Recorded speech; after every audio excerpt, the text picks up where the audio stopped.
antara Khalik dengan makhluk.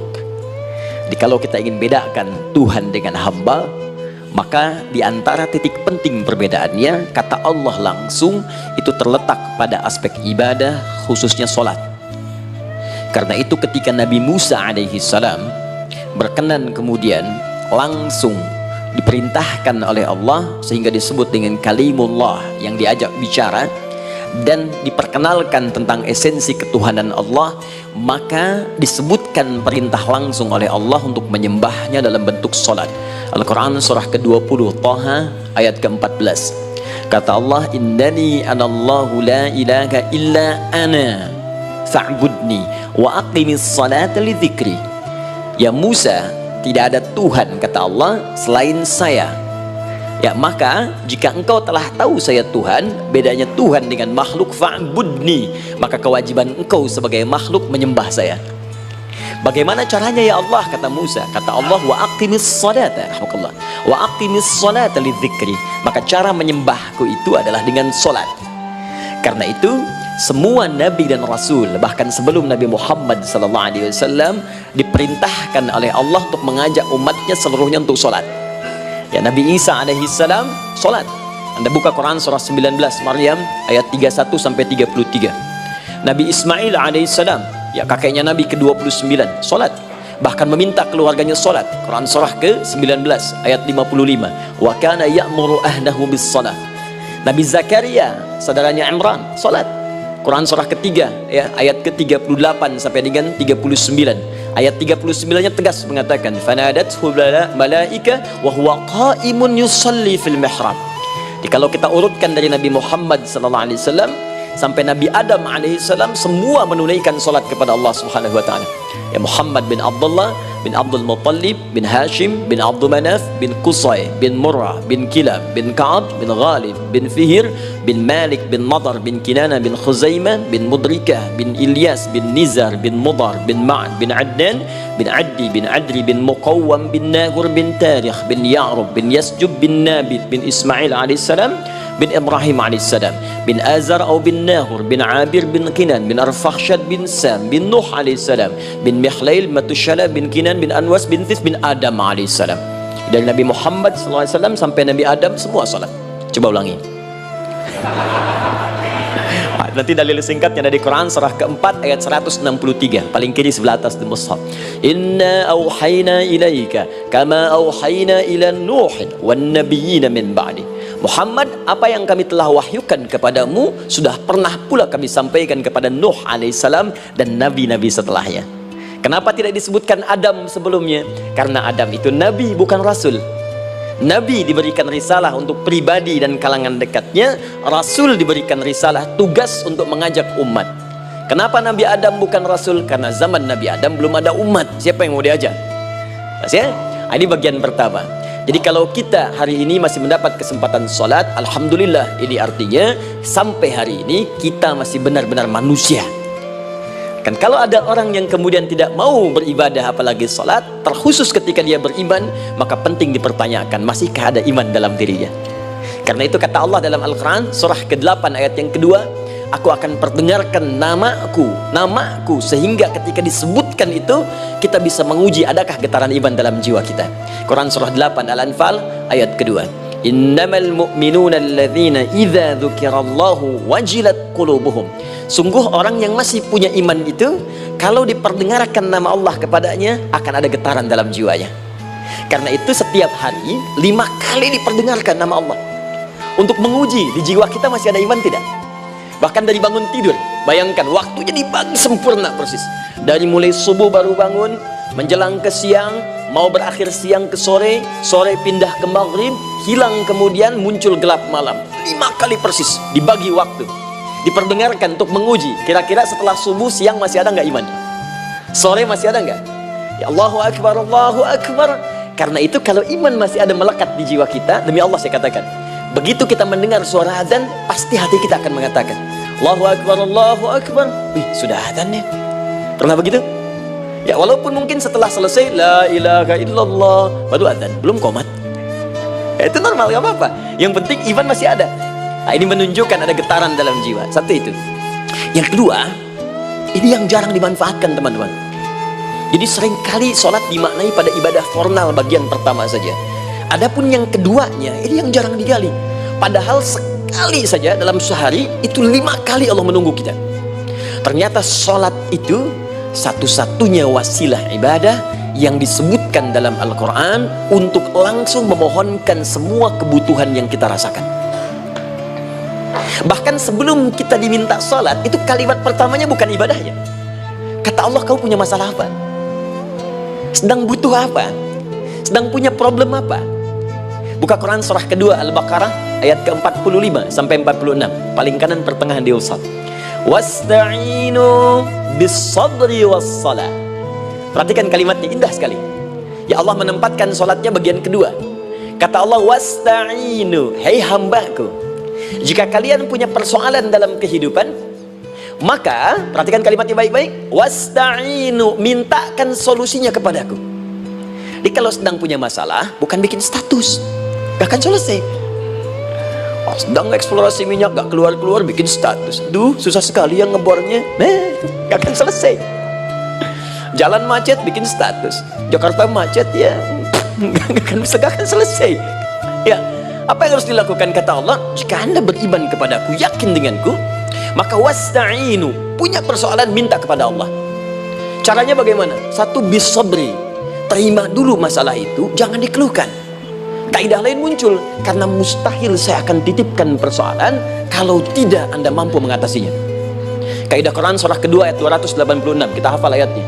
La yukallifullahu nafsan illa usaha. Perhatikan kaidahnya, Allah tidak mungkin menguji seorang hamba di luar batas kemampuannya. Jadi kalau kita sedang punya ujian di rumah kah, pekerjaan kah, kehidupan sosial kah, sebesar apapun ujian itu, kata Allah, memang karena anda yang sanggup. Kalau nggak sanggup gak akan diuji. Di ujian itu berbanding lurus dengan kemampuan. Mustahil seorang hamba diuji di luar batas kemampuannya. Jadi kalau anda sekarang pun sedang punya masalah sebesar apapun, kata Allah, memang cuma kamu yang sanggup, yang lain tidak. Maka jangan mengeluh. Jangan anda katakan, ya Allah, why me? Kenapa saya? Kata Allah, why not? Memang kamu yang mampu, yang lain tidak. Nah, ketika anda bisa menerima itu dengan sabar, baru datang kalimat kedua, wassalah. Kemudian datang, tunaikan sholat dan mintakan solusi kepadaku lewat sholat. Ya, sedikit ya, lihat sini. Saya berikan sedikit uraian Al-Quran. Saya boleh menulis sini? Boleh ya? Ibu, maaf, agak jauh. Ibu kelihatan ini? Oh, belum saya tulis. Bagaimana bisa kelihatan? Luar biasa. Cuma di Pertamina, belum ditulis udah kelihatan. Maaf, lihat sini. Wasta'inu. Baik, ya. Saya ingin sedikit sekali. Ini redaksi Quran itu indah sekali diksinya. Wasta'inu. Lihat sini. Kata Allah, jika anda punya persoalan dalam hidup, maka mintakan solusi. Terima dulu masalahnya dengan sabar, karena kita dipercaya oleh Allah. Gini cara memahaminya, Allah aja percaya dengan kita, masa kita nggak percaya diri? Allah yakin dengan kita, kita mampu, masa kita nggak yakin? Terima dengan sabar, kemudian wassalah, mintakan solusinya lewat salat. Kata perintahnya dibuka dengan kalimat wasta'inu. Kalau kita ingin rubah kata perintah ini, fi'il amr, ingin dirubah ke dalam bentuk permohonan, minta, maka rubah kalimatnya menjadi nasta'in. Lihat, nasta'in. Baik, wasta'inu, kata Allah, kalian punya persoalan, ayo minta solusi padaku. Terus kita pengen minta, ya Allah, kami ingin minta. Maka dalam bahasa Arab, kalau kita ingin merubah kalimat ini ke dalam bentuk permintaan, kita katakan nasta'in. Saya tanya pada anda, pernah nggak dalam sholat kita mengucapkan kalimat nasta'in? Ada? Masih ingat? Baik, apa kalimatnya? Iyyaka na'budu wa iyyaka nasta'in. Perhatikan, iyyaka na'budu wa iyyaka nasta'in. Iyyaka na'budu, iyyaka, ya Allah, engkau perintahkan aku untuk ibadah, maka sekarang aku ibadah, sholat hanya kepadamu saja. Kan kata Allah, kamu sholat. Terus kita katakan iyyaka na'budu, sekarang kami sholat, ya Allah. Nama lain sholat itu ibadah. Kalau kita ibadah, na'budu. Dari mana tahunya nama lain sholat ibadah? Quran surah ke-20 ayat ke-14. Fa'budni wa aqimis sholata li dzikri. Ibadah kepadaku caranya sholat. Maka saat sholat kita katakan iyyaka na'budu, ya Allah engkau perintahkan aku untuk ibadah, sekarang aku ibadah. Wa iyyaka nasta'in, dan sekarang aku sedang punya persoalan ya Allah, aku punya masalah, aku punya problem, dan aku yakin hanya engkau yang pasti akan menyelesaikannya. Ketika anda mengatakan iyyaka nasta'in, perhatikan hadis qudsinya.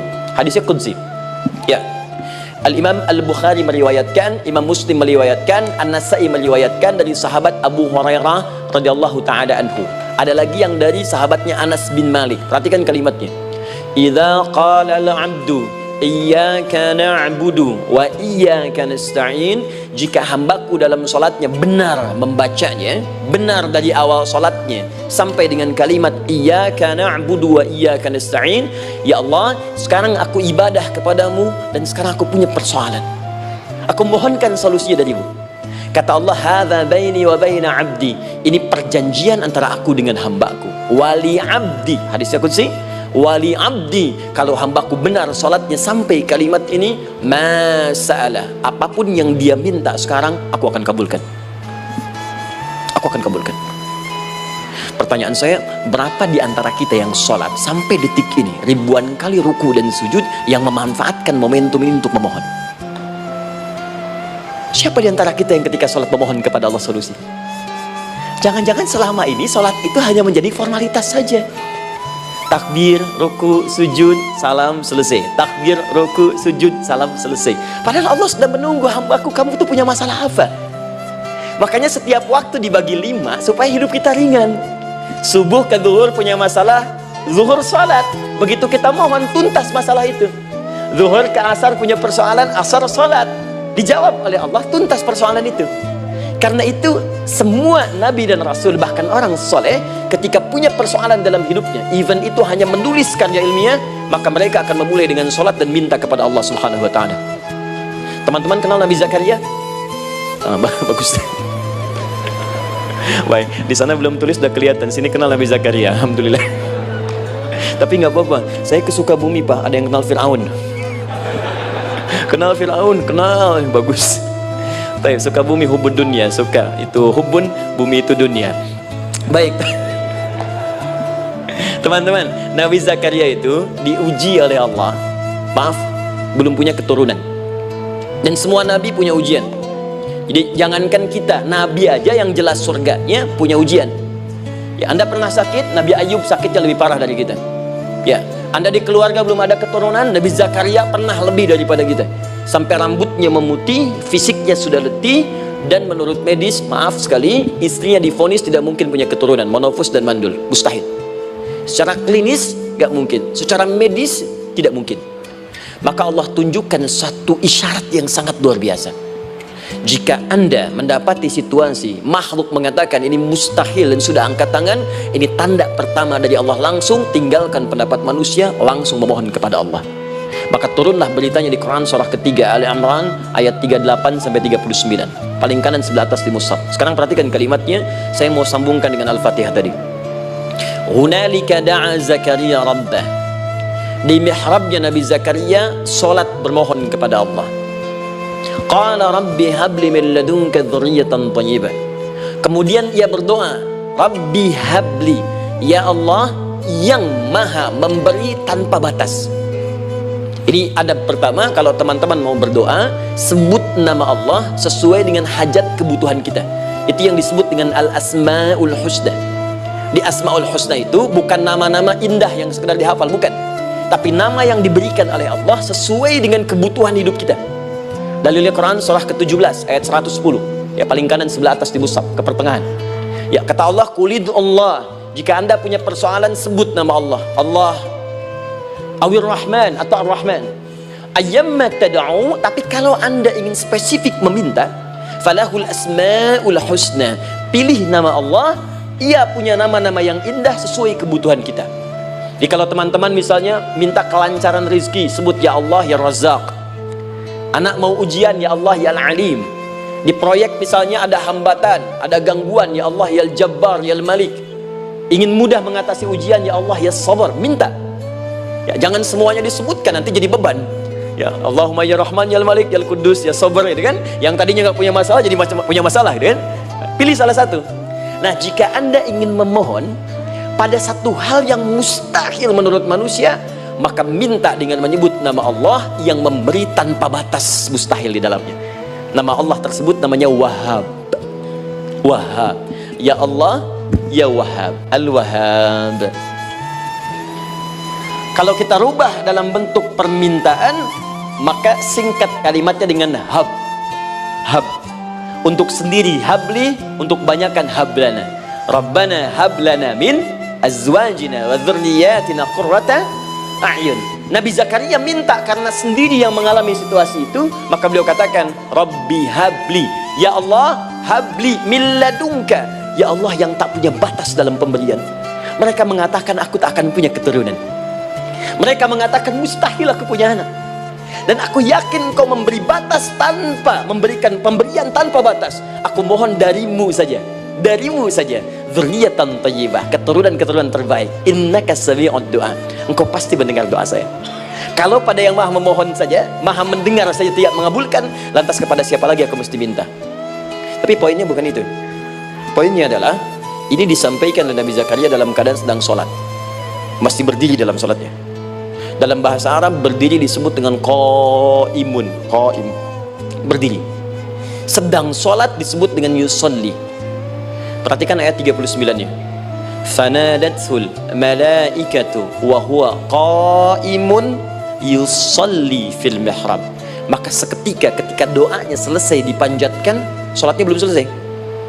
Doanya selesai dipanjatkan, seketika datang malaikat menyampaikan, kamu dapat kabar gembira, Anda akan punya anak, bahkan namanya langsung diberikan oleh Allah, Yahya, artinya hidup. Yang mustahil menurut manusia, lahir dari rahim seorang perempuan yang divonis monopos dan mandul, kata Allah, bagiku yang gak ada yang mustahil. Jadi dan hidup dia. Kapan itu terjadi?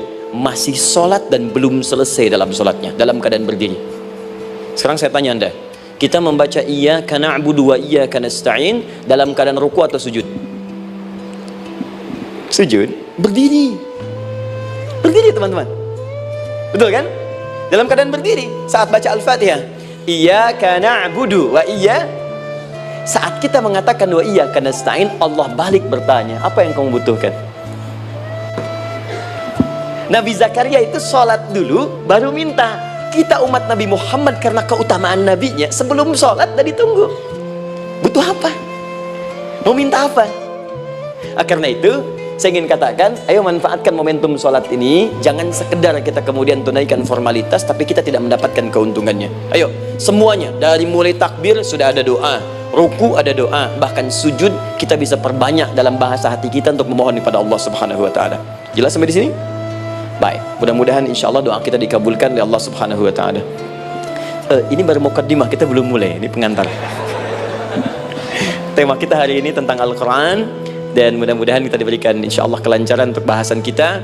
Dan topik ini insya Allah akan memberikan banyak manfaat dari apa yang kita kerjakan dalam keseharian kita. Saya mohon izin untuk melambatkan bacaan karena tadi hanya mengantarkan saja. Teman-teman, kenapa mesti Al-Quran? Apa esensi Al-Quran? Dan kenapa Al-Quran diwahyukan pada Nabi Muhammad SAW? Apakah khusus untuk sekedar dibaca? Atau ada satu nilai yang sangat penting yang justru itu mengandung nilai mukjizat yang paling dalam dari Al-Quran? Yuk kita mulai dengan Al-Quran surah kedua Al-Baqarah ayat ke-38, paling kanan sebelah atas,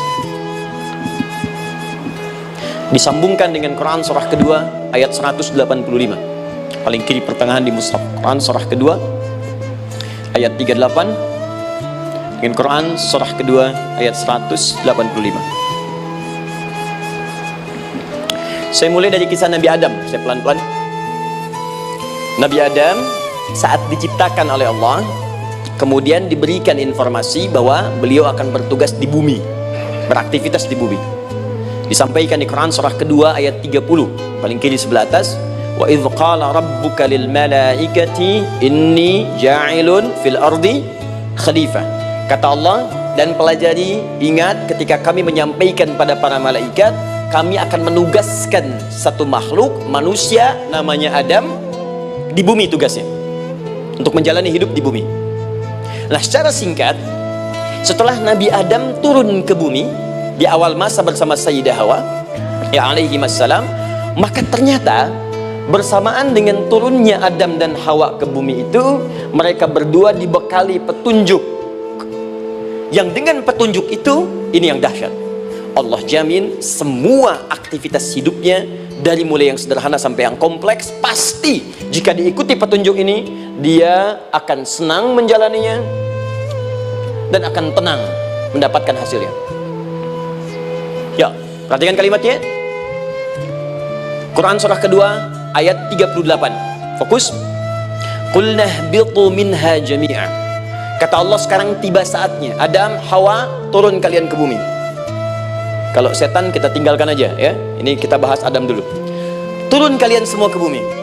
Fa imma ya'tiyannakum minni huda. Maka nanti sejak kalian tiba di bumi itu, aku akan turunkan satu petunjuk disebut dengan hudan namanya. Hudan. Fokus.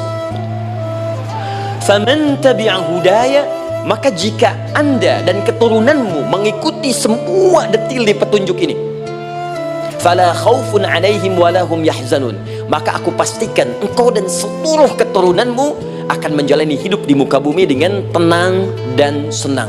Fala khauf, khauf itu gelisah, takut. Lawan dari takut apa? Tenang. Lawan dari gelisah, tenang. Kata Allah, jika Anda mengikuti tuntunan hidup yang ini, maka saya jamin semua hidupmu tenang. Walahum yahzanun, dan saya pastikan selama hidup di muka bumi itu, kalian tidak akan pernah bersedih. Senang. Lawan sedih, itu senang. Jadi ternyata kita itu diminta tugas di bumi itu bukan untuk dipersulit. Jadi kalau ada yang hidup sampai saat ini sedih deh, di rumah tangga sedih, di kantor nggak tenang, pasti di antara poinnya bukan nggak mampu senang, tapi boleh jadi yang hidup ini tidak membaca petunjuk kehidupannya. Anda kerja di perusahaan, teman-teman ada yang di Pertamina, ada yang di yang lain. Kalau Anda nggak ikuti petunjuk, kan pekerjaan tidak akan berlangsung dengan nyaman kan? Kalau Anda nggak ikuti aturannya, bagaimana bisa mengerjakan petunjuk itu dengan nyaman? Maka apalagi hidup yang kompleks. Kata Allah, sejak Adam saya turunkan, sudah ada petunjuk kehidupan, saya namakan dengan hudan. Anda ikuti petunjuk ini, maka langsung jaminan dari Allah, semua yang Anda jalani dalam hidup pasti saya jamin senang dan tenang.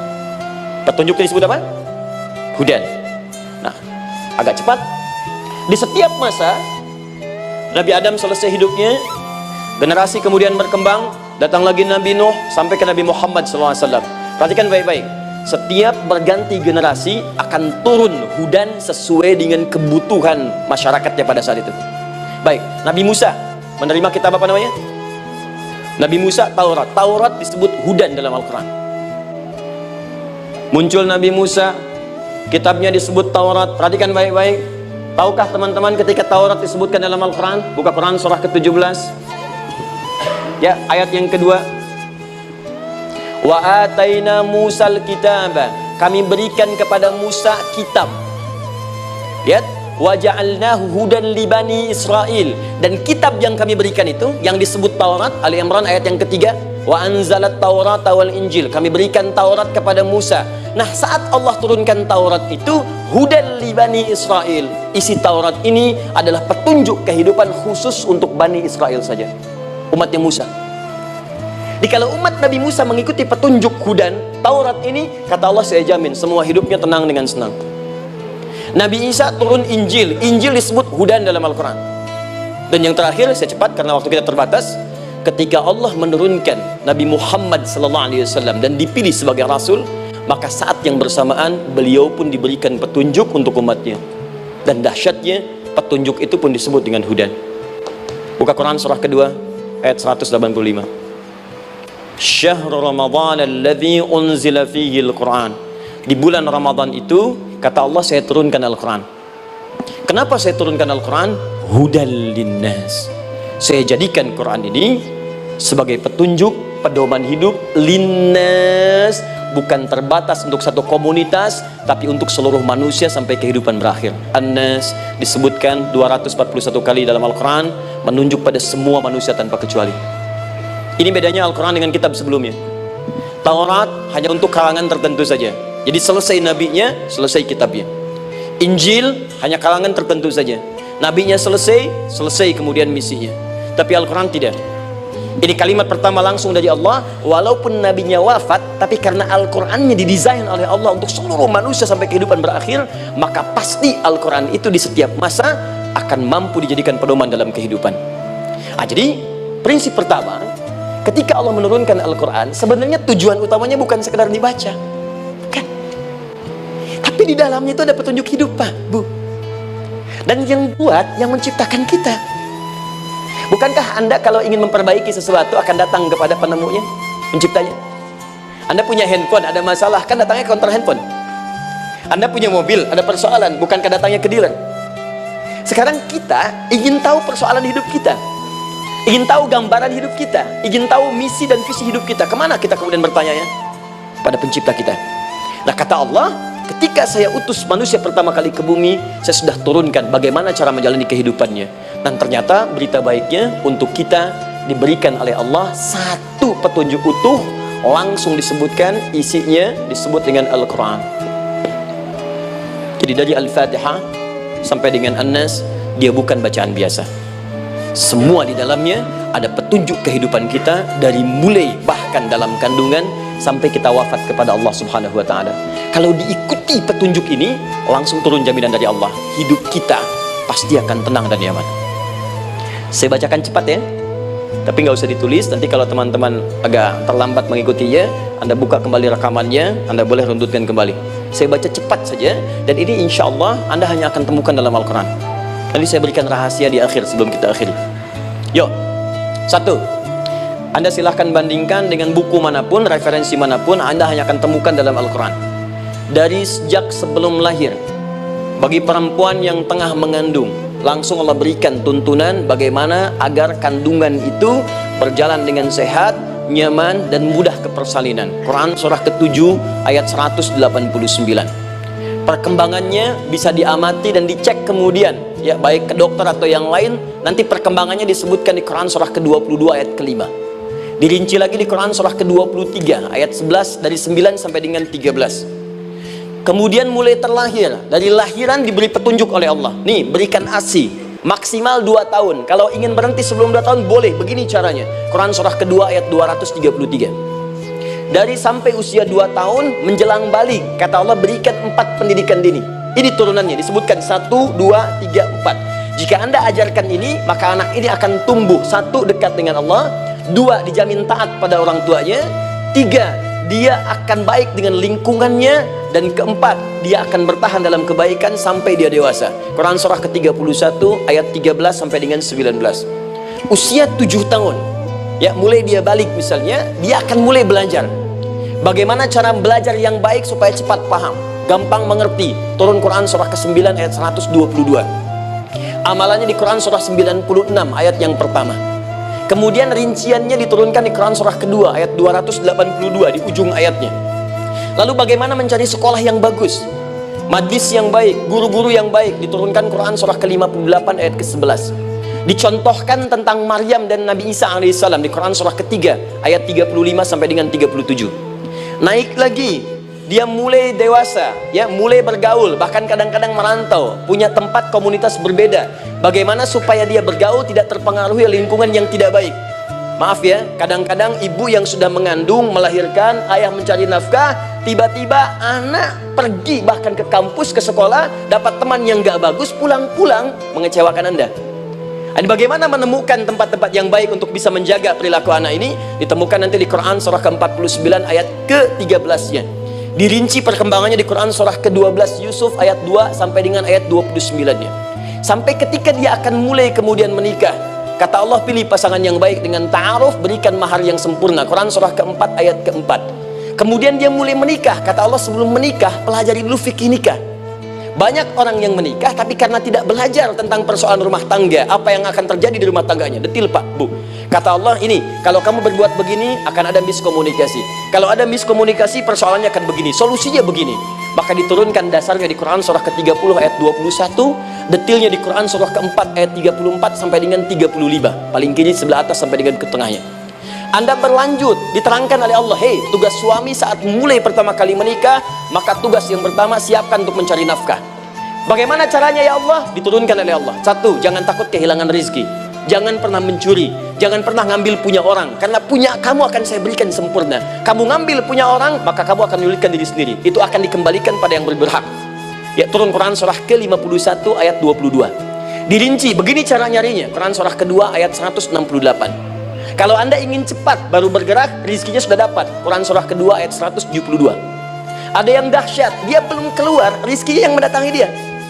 Jadi nanti di Al-Quran ada 8 jenis rizki. Di antara yang paling hebat, ada yang belum Anda datang, rizkinya sudah menjemput. Ada orang mendatangi rizki, ada rizki mendatangi dia. Contoh, Al-Imam Asy-Syafi'i sedang berdiskusi dengan Imam Malik, gurunya. Kata Imam Asy-Syafi'i, Syekh, rizki itu mesti saya cari dulu, baru kita dapat. Kata gurunya, ya Syafi'i, ada rizki yang cukup kita beramal dekat kepada Allah, dia akan datang tanpa kita cari dengan ikhtiar manusia. Kata Syafi'i, mustahil. Kata Quran kan kita kerja dulu baru datang. Kata Imam Malik, gurunya, kamu yang belum sampai, kita amalkan ini, rizki datang. Maka berhenti sampai di situ. Imam Syafi'i pamit.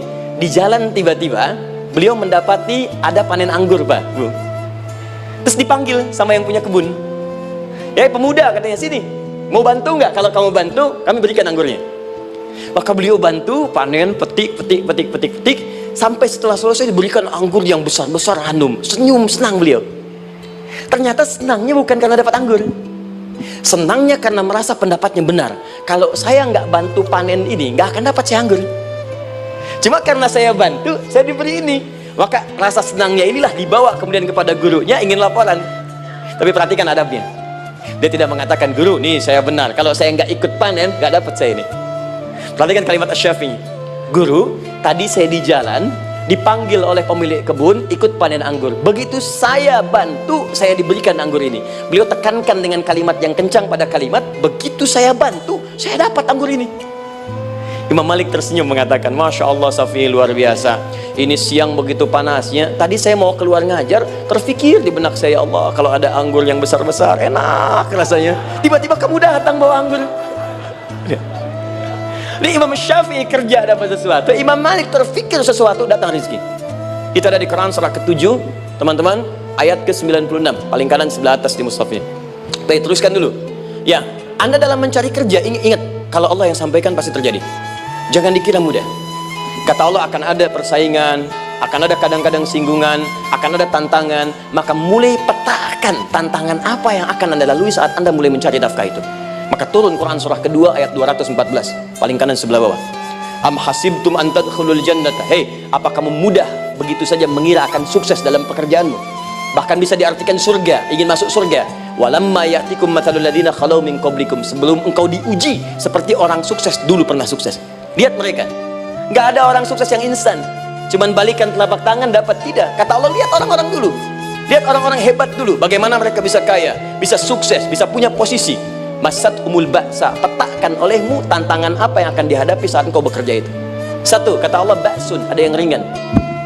Ya, ba's, ba'sa, jama' dari kata ba'sun. Dua, dara', dia sudah menengah, jama' dari kata durun.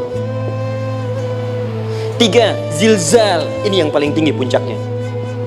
Jadi kalau Anda sudah mendapatkan ini, yakinlah berarti Anda akan mendapatkan posisi yang tinggi. Karena mustahil orang besar diuji dengan ujian yang kecil. Zilzal, ini bagian ketiga.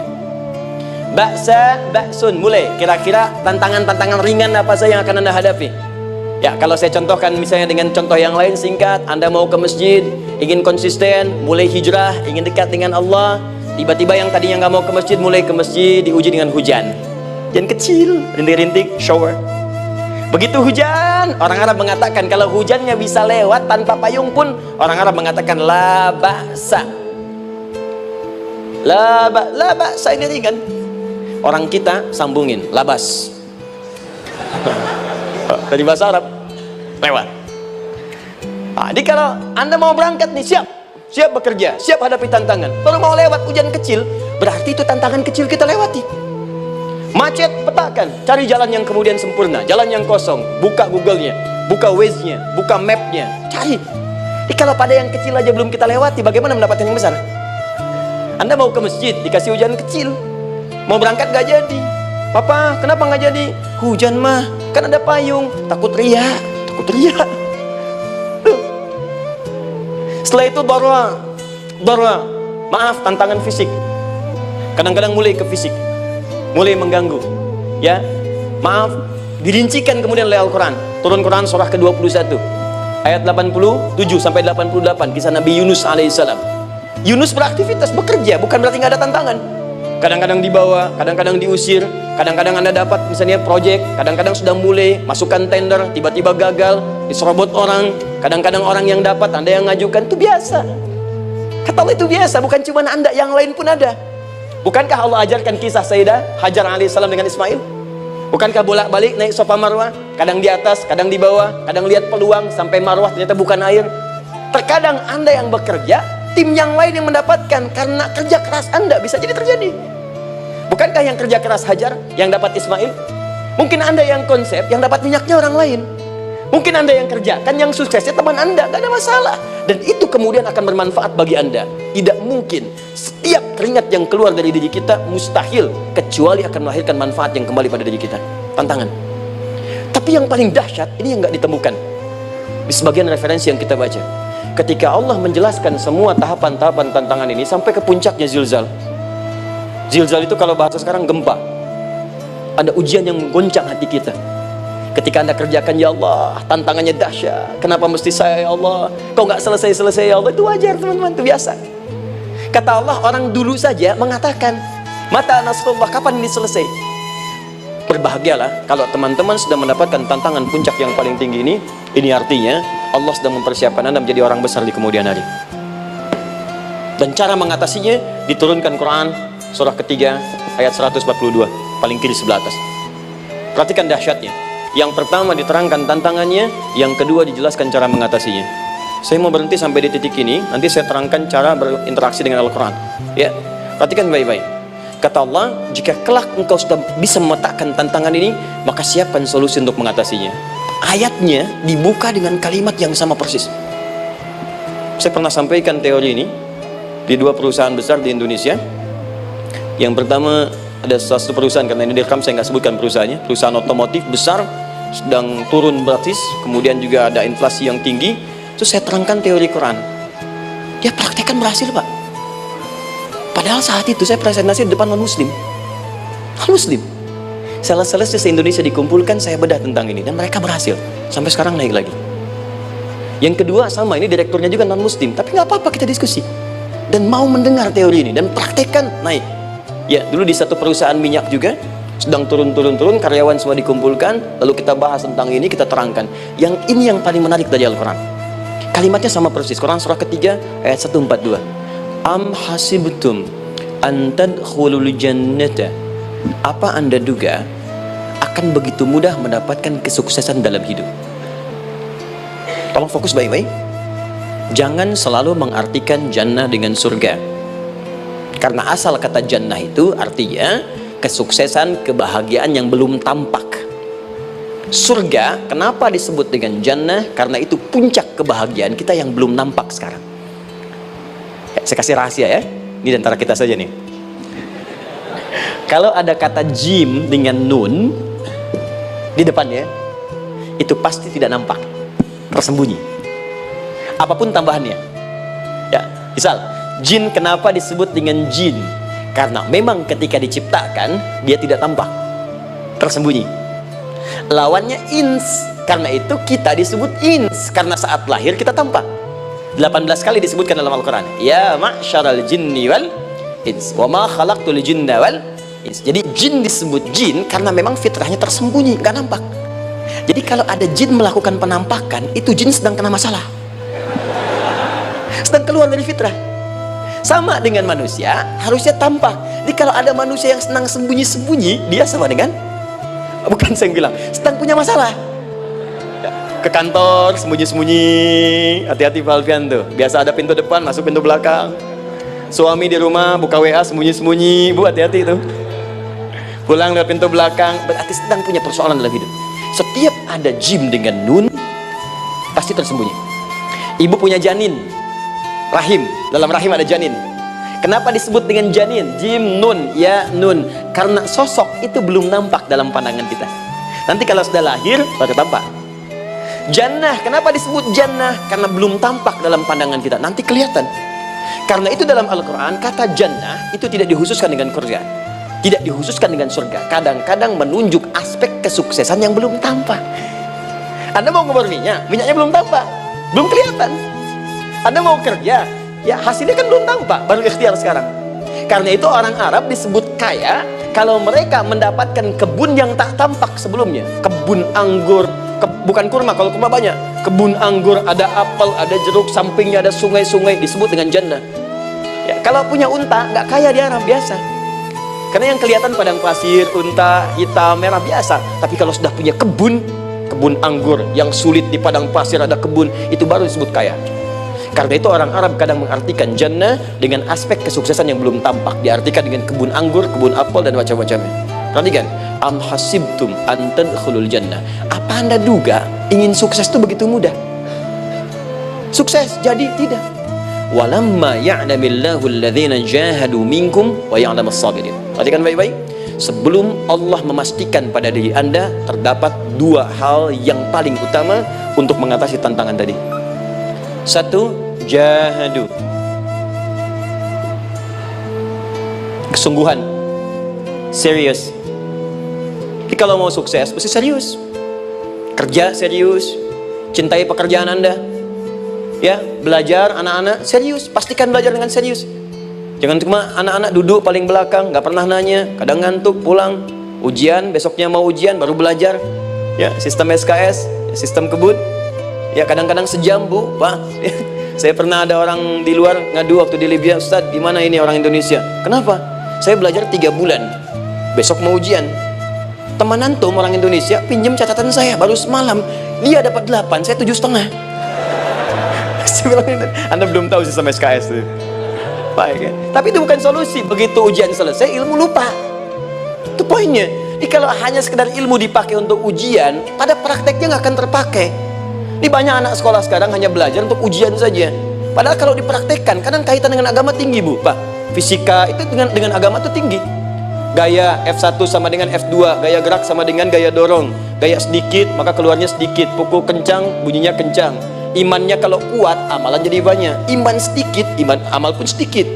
F berbanding lurus dengan P, hukum Pascal. Gaya berbanding lurus dengan tekanan. Masuk bab akhlak. Makin banyak gaya, makin banyak tertekan. Nah itulah.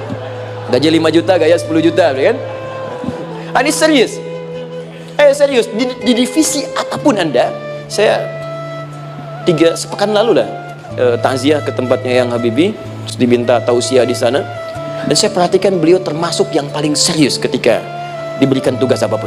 Gak pernah diberikan amanah kecuali mencintai pekerjaan itu. Yang Habibie demikian. Ciri orang sukses itu serius. Tapi keseriusan itu, kata Allah, petakan jadi 3 bagian lagi. Karena jahadu itu punya 3 turunan kata. Satu, keseriusan merencanakan, disebut ijtihad namanya. Punya rencana. Mappingnya apa? Stepnya apa?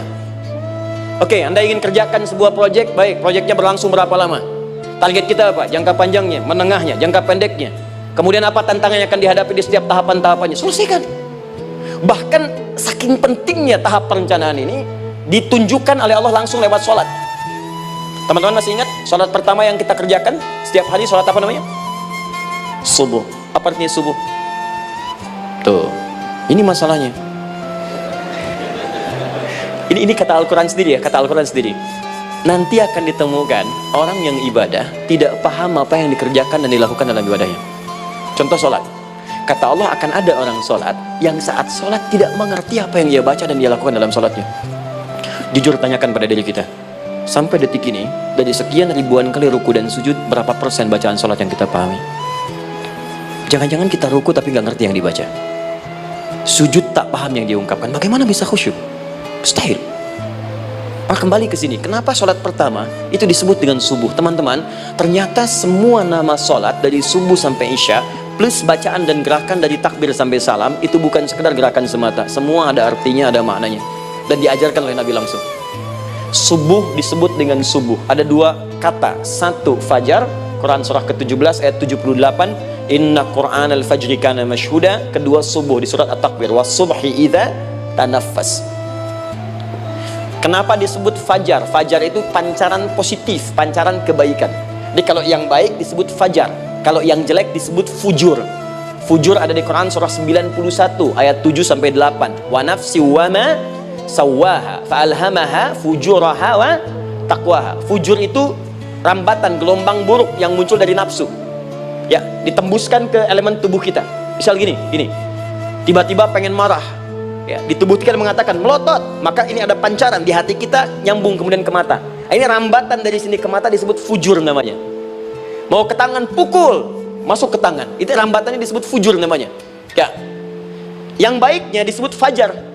Ya, misal saya ingin sholat, tiba-tiba hati mengatakan sudah azan, merambat ke kaki, cepat melangkah, cepat wudhu. Nah, itu rambatannya disebut fajar namanya, atau infajar. Ini pasti ada, ya. Fujur nama lainnya nafsu, disebutkan 115 kali dalam Al-Quran. Takwa, rambatan fajar sumbernya takwa, disebutkan 115 kali dalam Al-Quran. Di jiwa kita ada takwa, ada nafsu. Takwa yang dorong malaikat disebutkan 88 kali dalam Al-Quran. Nafsu yang dorong setan disebutkan sama 88 kali. Di setiap Anda akan mengerjakan satu hal, pasti akan yang mendorong pada yang baik, akan mencegah dari yang baik itu nafsu. Pasti itu. Pak Alpian mau tanda tangan proyek, tiba-tiba disodorkan, Pak, ini Pak, kok begini proyeknya? Perbaiki, karena ada yang nggak beres. Tapi fee-nya lumayan Pak, 1 miliar. Nggak bisa, jiwa takwa mengatakan jangan terima Pak. Bapak mengatakan maaf, ini jari tahiyat, gak akan pernah dipakai maksiat, perbaiki, datang lagi. Ini Pak, kok sama? Fee-nya diperbaiki Pak, 100 miliar. Nafsunya mulai berkata, terima. Takwanya bilang, jangan. Akhirnya beliau katakan, tangan tahiyat gak akan pernah dipakai maksiat. Tapi tunggu, saya istiqoroh dulu.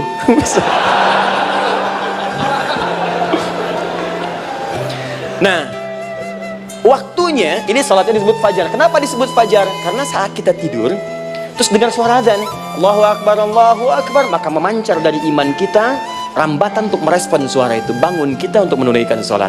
Waktunya disebut subuh. Kenapa disebut subuh? Dari kata asbah. Asbah itu artinya yang siap dengan rencana. Ya, orang Islam tuh nggak ada yang bangun dari tidurnya kecuali punya rencana jelas yang akan dieksekusi dari itu. Makanya sebelum kita bekerja mengeksekusi itu, kita datang menghadap Allah supaya Allah berikan kemudahan di setiap aktivitas kita. Coba lihat manajemen Nabi. Bukankah sebelum tidur beliau istighfar dulu? Dirinci pekerjaannya, dicatat yang akan dikerjakan besok, istighfar 70 kali, 100 kali, sehingga dengan istighfar saat tidurnya tenang. Coba kita biasakan. Ada yang baca Quran, ada yang istighfar. Kalau nggak percaya silahkan cek. Begitu Anda lakukan, tidurnya enak. Besoknya rencana itu sudah siap. Makanya ketika bangun, siap jam 7 mau kemana, jam 8 ada di mana, jam 12 kerjakan apa. Sebelum mengerjakan itu, datang kepada Allah, sujud, ya Allah, saya punya rencana ini, tolong mudahkan. Begitu caranya. Itu yang disebut dengan subuh. Nah, sekarang kembalikan peta hidup kita mau seperti apa ke depan. Ijtihad. Yang kedua, kalau sudah jelas konsepnya, visinya sudah ada, maka jihad. Yang kedua, jihad. Jihad itu eksekusinya, aksinya, actionnya, perjuangan fisiknya. Rencananya apa?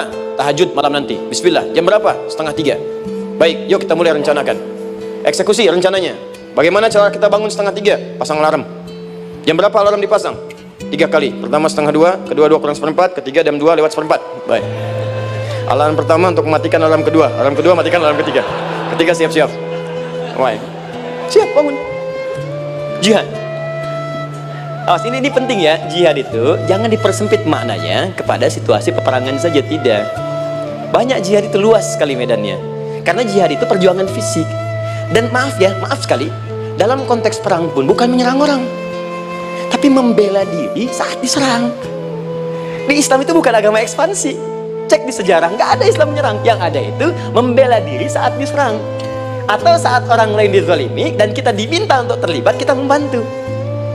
Ini bukan dalam konteks sekarang yang banyak dibincangkan, tembak orang, bom orang, nyerang orang, bukan. Itu waktu kejadian bom Tamrin itu pertama, saya di Lampung posisinya. Itu begitu meledak, tuar. Pertanyaan pertama Pak di Badistan ini, Ustadz, apakah bom di Jalan Tamrin termasuk jihad fisabilillah?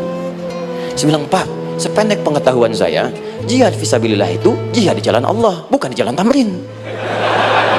kaidahnya beda. Nah, misal mencari nafkah itu jihad. Cari nafkah jihad. Quran surah keempat ayat 34, paling kiri sebelah atas. Tugas pertama ketika menikah, kata Allah, ar-rijalu qawwamuna 'alan nisa.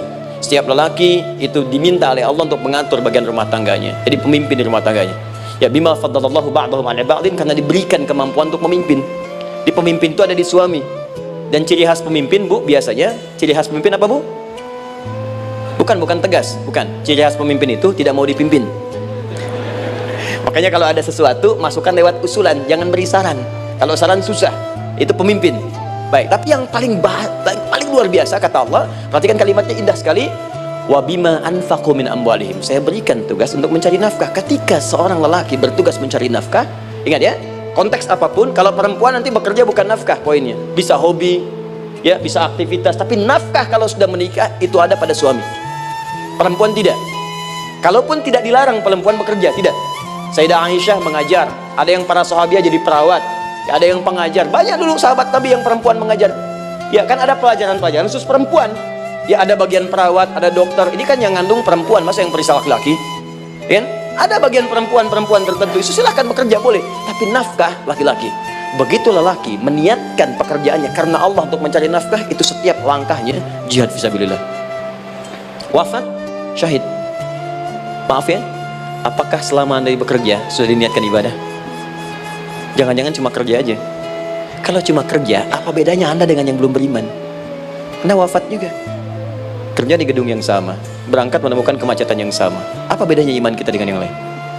Satu, kita pasti wafat, pasti pulang. Dan kita nggak bisa pilih, ya nggak bisa pilih. Antum bisa duluan, saya belakangan mungkin. Atau ditukar, saya belakangan, Anda duluan mungkin. Atau memang saya bisa duluan, ya duluan menyolati Anda. Oke, paham ya? Jadi ibu di rumah jihad, Bu, pada anak, perawat, mengandung tuh sudah jihad. Kalau wafat dalam proses saya melahirkan atau sedang mengandung itu syahid. Itu jelas nggak ada perbedaan pendapat. Anak-anak yang sekolah niatkan ibadah, Bu, Pak. Mohon maaf ya, mesti ada bedanya. Iman kita di rumah mesti itu terpancar kepada anak-anak. Ajarkan mereka sekolah yang baik. Pilih sekolah yang mengajarkan sholat, mengajarkan baca Quran. Sekarang banyak kok, fisikanya bagus, Qurannya bagus, kimianya bagus, sholatnya juga bagus. Cari, kalau bisa dunianya bagus, akhirat bagus, kenapa hanya pilih dunia saja? Siapkan, itu jihad. Terakhir, tidak mudah mengeksekusi ini, pasti ada tantangan yang ketiga, namanya mujahadah. Mujahadah, tantangan mengatasi gejolak jiwa. Kadang-kadang malas, capek, ya belum eksekusi dilakukan, sudah berdebat pada yang tidak penting, sehingga tidak menghasilkan kesimpulan, ragu-ragu, khawatir. Maka atasi semua itu. Turun Quran surah kedua ayat 216. Kutiba alaikumul qitalu wa huwa kurhul lakum. Kalau engkau sedang tidak nyaman, maka perangi ketidaknyamanan itu jika engkau ingin mendapatkan kesuksesan yang telah engkau cita-citakan. Asa an takrahu syai'an fa huwa khairul lakum. Boleh jadi apa yang engkau tidak rasakan sekarang, engkau rasakan gak enak, gak nyaman, di balik itu Allah sedang siapkan sesuatu yang lebih baik untukmu. Wa asa an tuhibbu syai'an fa huwa syarrul lakum. Mungkin yang engkau harap-harap sekarang boleh jadi itu belum baik untukmu sekarang. Allahu ya'lamu wa antum la ta'lamun. Karena Allah lebih tahu masa depan, engkau pikiranmu pendek sampai di sini saja. Maka teman-teman sekalian, kembalikan lagi, tidak pernah Anda akan temukan dalam Al-Quran kecuali bimbingan hidup yang semuanya nyata. Silahkan cek. Itu baru pekerjaan, belum ibu di rumah, ibu capek merawat anak, kadang mengeluh, kadang nangis. Turun Quran surah ke-17 ayat 23. Kadang-kadang ada beda pendapat dengan suami, Quran surah ke-4 ayat 34 sampai 35. Masalah kondangan saja, Pak, bisa beda pendapat. Ya. Ya, Pak, kan ada family gathering malam, Mama pakai baju apa ya? Hijau apa yang biru? Masya Allah, kata Anda biru bagus, Mah. Kata Mama kayaknya hijau deh, Pak. Tuh. Nanya tapi udah punya jawaban. Ya, bagus kalau dipakai, begitu keluar kuning. Naik lagi, Anda udah 40 tahun, anak masih ada, turun Quran surah ke-46 ayat 15. Kemudian naik lagi sampai Anda sepuh, sampai kembali ke keadaan tidak normal seperti anak-anak lagi, Quran surah ke-22 ayat ke-5. Sampai ada amalan, kalau Anda jangan kira Anda akan hidup selamanya, Anda pasti wafat. Quran surah ke-3 ayat 185. Bahkan diajarkan kalau wafatnya ingin enak, begini caranya. Pelajari, Pak, jangan cuma dunia, kita akan meninggal. Ini ada di Quran, kalau pengen meninggalnya enak, begini caranya. Ya kalau nggak percaya silahkan amalkan, nanti kita akan lihat di akhir. Ya. Tentu akan kelihatan. Quran surah ke-89 ayat 27 sampai 30. Kalau kalian nggak pelajari ini, silahkan kata Allah, saya berikan yang ini yang kedua sampai dipukulin malaikat. Quran surah ke-8 ayat ke-50. Sampai di alam kubur dijelaskan, kalau nanti Anda wafat, Anda pindah ke alam kubur, kalau ingin di kuburnya terang, nyaman, banyak rezekinya, lakukan amalan Quran surah ketiga ayat 169 sampai 172. Tapi kalau Anda abai, Anda akan seperti Firaun dulu. Tiap pagi sampai petang ditampakkan neraka. Quran surah ke-40 teman-teman sekalian disampaikan oleh Allah langsung ya, dari ayat 45 sampai 46 ya. Sampai terjadi kiamat disampaikan Quran surah ke-75. Sampai dihisab, ada yang masuk surga tanpa hisab, Quran surah kedua ayat 25. Ada yang masuk neraka tanpa hisab. Ada. Kan yang kita tahu surga aja, masuk neraka tanpa hisab ada. Quran surah 18 ayat 99 sampai dengan 100. Sampai disebutkan surga yang paling indah nomor 1 bersama Nabi dan orang-orang soleh. Jadi kalau Anda masuk sini, tetangga Anda semua Nabi. Ya, depannya Nabi Ibrahim, belakangnya Nabi Musa misalnya, samping kiri Nabi Yusuf, ya, samping kanan Nabi Muhammad SAW. Itu cuma 3 golongan: orang soleh, para syuhada, orang-orang jujur dalam kehidupan dunianya. Jadi kalau Anda jadi pekerja yang jujur, taat kepada Allah, Anda berpotensi masuk surga bersama semua Nabi dan Rasul yang pernah diutus. Ya, baik itu ada di Quran surah ke-4 ayat ke-69. Ada yang kedua di taman surga, Quran surah ke-51 ayat 15 sampai dengan 18. Ada yang surga seluas langit dan bumi, Quran surah ketiga ayat 133 sampai 134. Ada yang neraka yang biasa, ya, sebiasa-biasa nerakanya kebakar juga. Quran surah 4 ayat 56. Tingkat paling tinggi neraka jahanam untuk 2 golongan, munafik, ingat, munafik dan kafir. Jadi kalau Anda pun muslim, jauhi perbuatan munafik, karena munafik akan mengantarkan langsung ke dalam neraka jahanam. Quran surah ke-4 ayat 140. Mana yang tidak ada? Mana yang nggak ada di Quran? Semua ada. Bisnis ada, ya, birokrasi ada, diplomasi ada, mengajar ada, ilmu ada. Karena itu saya mau tutup, jika kita ingin benar mengeluarkan petunjuk ini seperti orang dulu pernah melakukannya, maka kata Allah melalui lisan Rasulullah, turun Quran surah ke-29 ayat ke-45. Satu ini aja kita kerjakan, insya Allah ini akan beda kita rasakan. Utslu ma uhya ilaika minal kitab. Jika kalian kemudian hidup di muka bumi, maka keluarkanlah bimbingan dari Al-Quran sesuai dengan kebutuhan kita secara tematik. Utslu itu dari kata tilawah. Tilawah itu baca, pahami, amalkan. Jangan lupa subscribe, like, dan sebarkan video ini agar lebih banyak yang mengetahui dan mendapatkan manfaatnya.